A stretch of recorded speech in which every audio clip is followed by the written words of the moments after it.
Sector Standards Bill, agus an dara cion faoi Health Act 2007. Taoiseach, yesterday the Government agreed to publish the draft general scheme of the Public Sector Standards Bill, and this is intended to replace the Standards and Public Office Commission.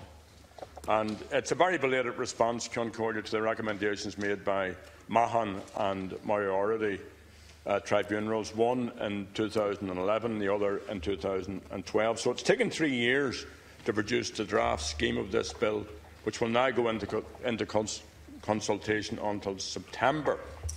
So when do you expect the bill to be published? And realistically, do you believe that there's any hope of it being passed into law before the next general election? And on the Health Act 2007, the Minister for Health has finally, and I welcome this, instructed his officials to draw up the heads of a bill to give new powers to HIQA. This is 4 months after he announced this.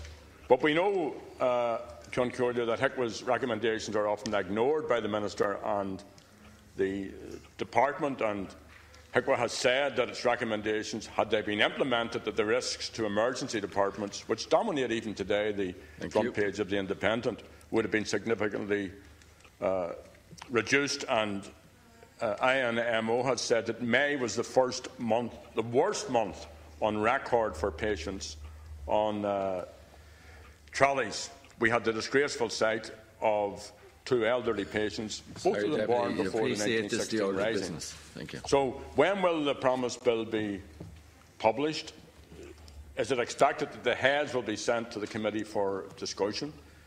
And can you ensure that it contains robust mechanisms to ensure that HIQA recommendations are fully and speedily implemented?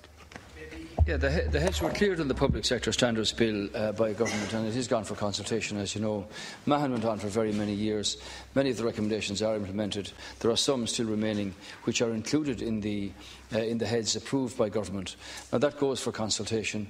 Obviously, people will be fully entitled to have their say and make their views known. Deputy Adams, either for or against other matters to be included or whatever. So I don't know how long that process will take through the committee. I would expect that this bill would become law before the next general election. I would, of course. Everything, for some reason or other, seems to be related to those 2 words now, general election. We're proceeding on in normal business here, a lot of legislation to draft and deal with and discuss. The second case, the Health Act of 2007, in respect of HIQA, the government gave approval on the 9th of June to the Minister and the Department to set out and draft the heads of the bill that you refer to. So that work is underway. That will go for public consultation, will go before the Oireachtas Committee in the normal way, Deputy. Thank you. Deputy Grealish. Taoiseach, the housing situation in Galway now City is gone beyond a crisis.